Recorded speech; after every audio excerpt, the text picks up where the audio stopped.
Every summer runners. Top 100. Every summer runners. Top 100. He's got a voice that's really the bomb. He'll make a choice that'll aggravate Tom. I hate to spoil it, but when all's said and done, Merchant of Venus gonna be number one. Every summer runners. Top 100. It's the Floor Show with Lucy and Fo. It's the best show in town, you know. Everybody say hello to the Floor Show with Lucy and Fo. Lucy and Fo. Hello and welcome to the Floor Show. I'm Fo and I'm Lucy. What are we doing today, Fo? Well, we're going to do the top 100, numbers 50 to 41. Dad, are you using my stuffies again? No. Let's get to it. Number 50, Root. Another new addition to the list is Root. This one took me right away. And I think it's done that for a lot of people. It's got this cutesy theme of all of these animals, sort of different factions living in the forest.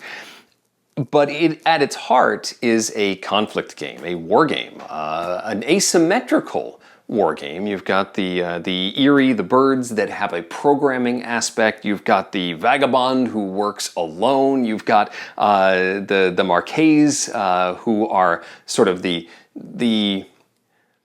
de facto rulers of the area, so they have a lot of strength to begin with, but they are also the easiest to take out. And then you've got the rebellion that is also fighting against them, who can become very, very powerful later in the game. They all have sort of different arcs, different play styles, and then you add in the expansion with additional factions, and it is a difficult game to learn. It has quite the learning curve, especially learning to play well with these different factions, but it is so cool to fool around with Root. Number 49, Defenders of the Realm. Number 49 has been on my top 100 all the way. It's Defenders of the Realm. I'm looking at stats here. Defenders of the Realm was number 68 in 2013, 62, 2015, and in 2017 it was number 82. It's gone up a little bit in the rankings. I think part of that is because my kids got to play this with me recently at a convention and really enjoyed it. And I see them getting to play it more often. Defenders of the Realm is a cooperative adventure game where you're trying to defend the realm from various generals who are marching toward the center of town, the main city. And you have to take out the minions, sort of to put out the fires before things get overwhelmed, but also build up your forces and your ability to actually take out those generals. And that's not an easy thing to do. Everybody has their own special abilities and, fortes as you march around town and try and defeat the big bads. It's a familiar structure if you are, say, a fan of Pandemic. And at first it was criticized for being almost too close, but this is a very different feel. This has a lot of die rolling, especially when you go up against those big bads near the end of the game. You're rolling a bunch of dice and hoping to roll enough hits to take out the bad guy. And if you don't, it hurts. Defenders of the Realm is quite the adventure, though, at number 49. Number 48, Clank in Space. Oh, you have to do it with the exclamation points. Oh boy. Number 48, Clank in Space. Number 48, Clank in Space. As we said at the very beginning, this is one of the exceptions of trying not to separate different versions of the same system. I think Clank in Space is different enough that I can call it a different product. Clank in Space is a deck building game, a deck building adventure game, where you are modifying your deck, increasing the number of cards, making them more efficient and useful, in order to work your way through a spaceship and tag 2 points in the course of the ship that will eventually let you into the treasure section of the ship, where you can get expensive stuff, steal it, and try and get out at first. It does have a lot of similarities to the original Clank, which was very early on in the list. But the modular board The fact that you have to hit those access points first before just dashing into the treasure zone, I think is a significant improvement to the system. I like the sci-fi theme better because it's got neat little parodies of classic sci-fi tropes. The art and the naming of stuff is really cool. I just got the expansions for this, and so I haven't had a chance to play them yet, but I'm very excited because this is such a fun game. My son has done well with this one as well. He has enjoyed working his way through the dungeons. This is the young one, the 9-year-old, has enjoyed Clank in Space as well. Number 48, a great game, Clank in Space. Number 47, Downforce. Number 47, yikes, I almost dropped it, is Downforce. It is a redo of a Wolfgang Kramer design from many years ago, which I originally saw as Detroit-Cleveland Grand Prix. Downforce is a racing game where you move the cars around using cards. So a card might say, move the red car 6 spaces. But it will also likely say, move other cars other amounts of spaces. So you may only be invested in 1 or 2 cars. And your challenge is moving your car efficiently so it hopefully crosses the finish line before somebody else, but also maybe dead-end the cars that you don't want to win while still utilizing the movement on those cards. It's tricky. It's a tricky puzzle, but you get to see all the cards in your hand before you bid on the cars that you're trying to get. There's also some betting rounds where you can vote for a car you think is in the lead, so it may not necessarily be a bad thing if somebody else comes in first place if it was very obvious they were about to do so. There's a bunch of expansion maps, which is why my arm is so tired fit into the box with extra rules like jumps and hazard spaces around the outside. My kids have enjoyed Downforce, and it's an amazing, excellent redo of Wolfgang Kramer's classic design. Downforce, number 47. Number 46, Adventure Games The Dungeon. Number 46, there you are, is Adventure Games, The Dungeon specifically, although the system is sort of what I'm categorizing here. This is new to the list because this is a brand new adventure system. The adventure games from Cosmos do a really nice job of emulating the first-person puzzle adventures, like Myst, or maybe even older ones like Space Quest, King's Quest, where you are working your way through a world and discovering items, combining items. It has elements of the Unlock games. It has elements of Time Stories. You're accessing points of a storybook that you will read an entry. You want to look at this thing on the wall, and the wall says 302. And you look up entry 302, and it explains what that thing is. But if you want to combine 2 things, you would add those numbers together and say it's 60 and 302, like a key and a lock. And so I look up 60302 in the book, and that hopefully tells you what happens next. There's not a tremendous amount of danger or uncertainty in how this is all going to play out. It's more how efficiently you work your way through the story and whether you get the best ending. The dungeon has multiple endings, which is pretty cool. I love the exploration aspect of this. It just really pushes all those adventuring buttons, and I'm looking forward to more in the series of the adventure games from Cosmos. My number 46. Number 45, Spectre Ops. Yet another Emerson Matsuuchi game in number 45, and that is Spectre Ops. Spectre Ops is a hide-and-seek game. One player is the infiltrator, I forget exactly what they call them, and then the other players are hunters. They are trying to track down the invisible player, the one who is sort of marking on their own board where they're going, and trying to catch them. Whereas the hunted player, the infiltrator, is trying to tag different locations and achieve objectives and get out without being caught.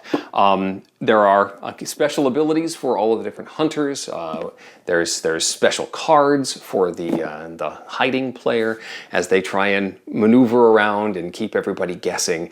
It is a lot of fun. And the miniatures are pretty cool too. Spectre Ops, number 45. Number 44. Race for the Galaxy.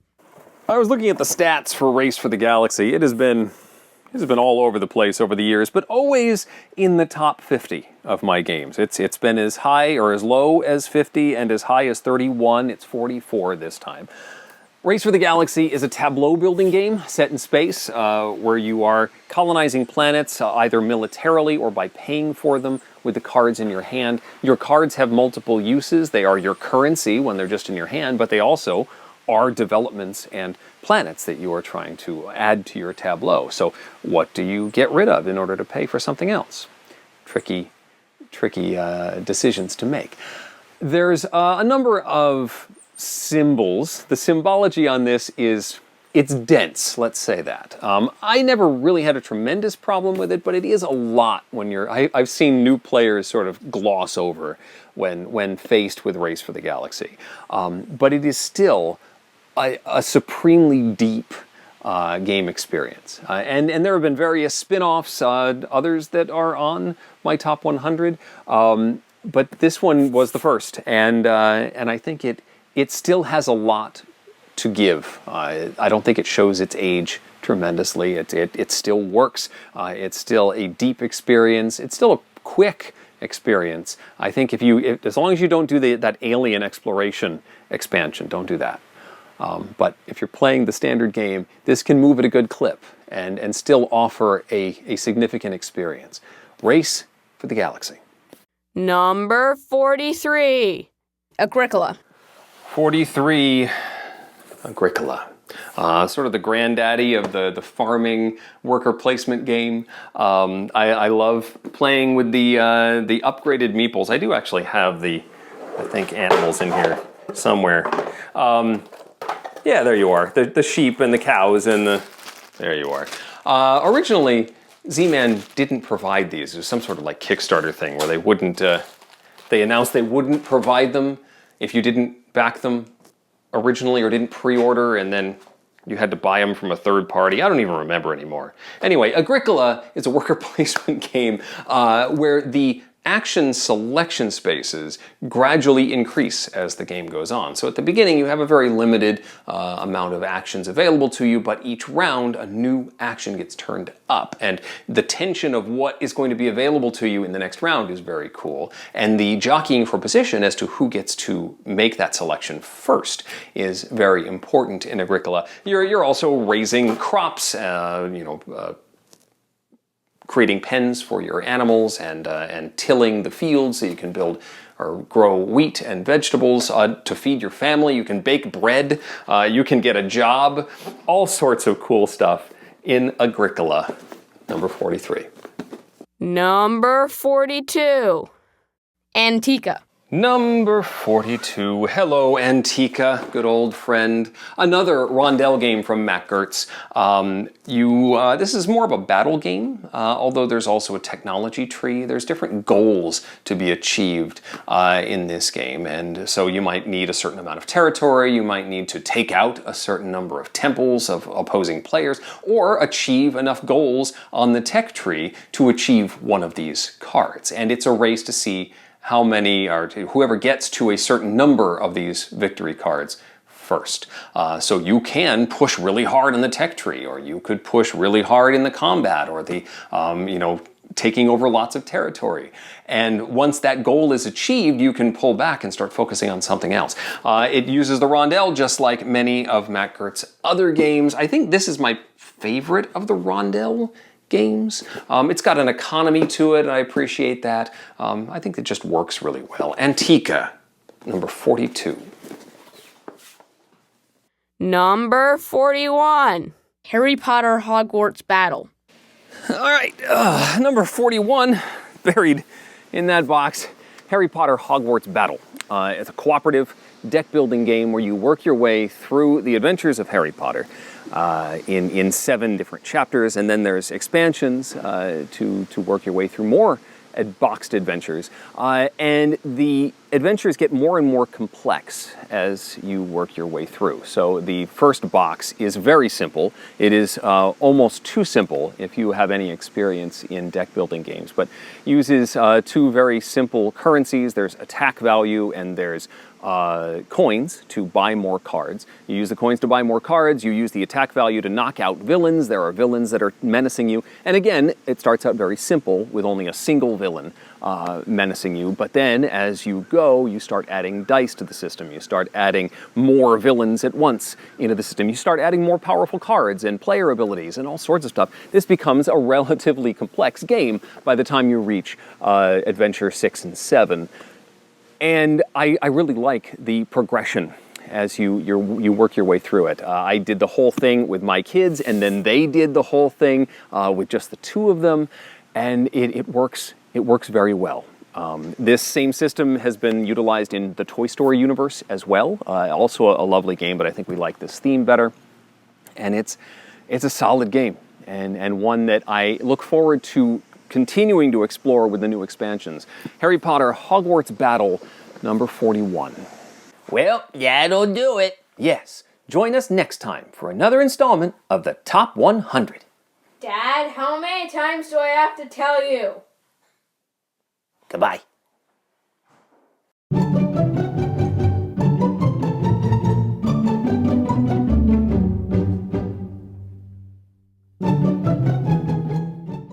Every summer runners. Top 100. Every summer runners. Top 100. Every summer runners. Top 100. Every summer runners. Top 100. Every summer runners. Top 100. Every summer runners. Top 100. Every summer runners. Top 100.